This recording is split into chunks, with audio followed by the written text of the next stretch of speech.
ঢুকছে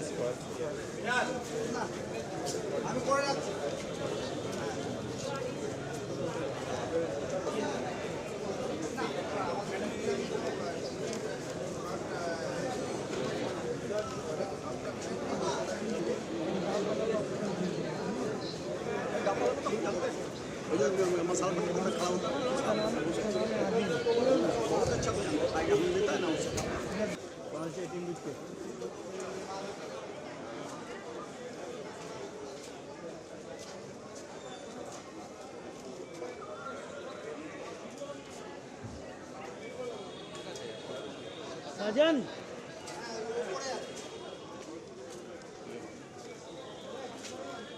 madam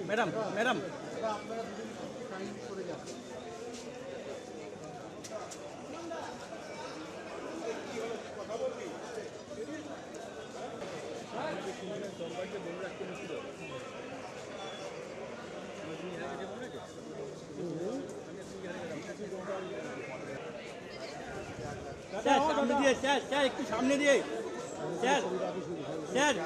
sir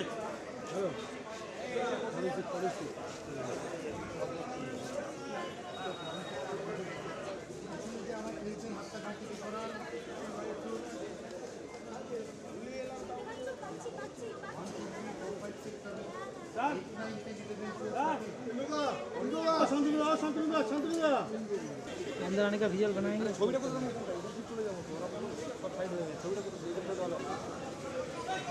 ছবিটা যা হচ্ছে না এখানে ভালো ছিল বাইরে ছবিটা ভালো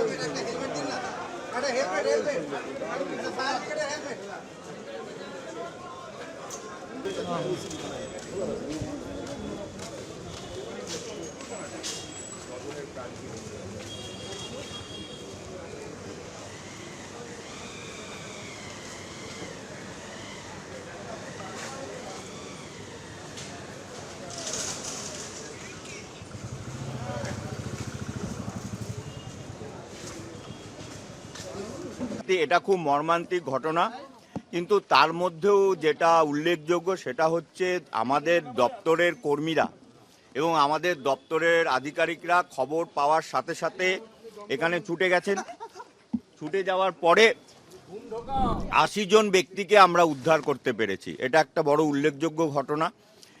আর খবর পাওয়ার সাথে সাথে ভোরবেলা আমি এসেছি, আমার মাননীয় ডিজি সাহেব তিনি এসছেন, মুখ্যমন্ত্রী রাতভর আমাদের সাথে ফোনে যোগাযোগ রেখে খোঁজ খবর নিচ্ছেন আর আমাদেরকে উপযুক্ত নির্দেশ দিচ্ছেন। ওটা আমরা খোঁজ খবর নিয়ে দেখছি। আমি নিজে ভেতরে ঢুকেছিলাম, তো খুব বেশি নজরে পড়েনি। আরও ডিটেলসে ফরেন্সিক বিশেষজ্ঞরা আসবেন, আরও তদন্ত হবে, তখন বোঝা যাবে।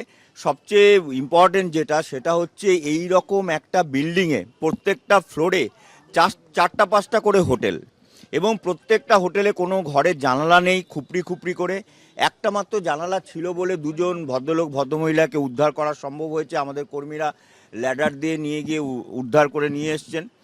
কিন্তু আজকে যদি জানালা থাকতো, সঠিক ব্যবস্থা থাকতো, তাহলে ওনাদেরকে বাকিদেরও বাঁচানো সম্ভব হতো।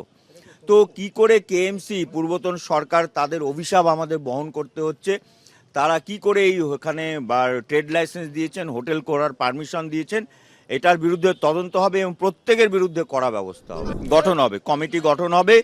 পূর্ণাঙ্গ তদন্তের জন্য কমিটি দরকার, কমিটি গঠন হবে। না সাথে সাথে এসছে 2:07 আমাদের কাছে খবর এসছে, 2:08 মধ্যে, রাত্রি 2:08 মধ্যে এখানে আমার ফায়ার ব্রিগেডের অফিসাররা, কর্মীরা, তারা সবাই পৌঁছে গিয়ে কাজ শুরু করে দিয়েছে। এবং আপনারা দেখবেন আগুন বেশি দূর উঠতে পারেনি, সেই জন্য অনেক ক্ষয়ক্ষতি অনেক কম হয়েছে। কোনোভাবেই আমরা এড়োচ্ছি না। আমরা উপযুক্ত ব্যবস্থা নেব। কেন এটা হচ্ছে দেখে আমরা উপযুক্ত ব্যবস্থা নেব। এবং আর শুধু এই চত্বরেই প্রচুর হোটেল এরকম আছে যেখানে এইভাবে ঘিঞ্জি পরিবেশের মধ্যে, ঘিঞ্জি এলাকার মধ্যে আপনার হোটেল করা হয়েছে, আমরা ব্যবস্থা নেব। Subscribe to One India and never miss an update. Download the One India app now.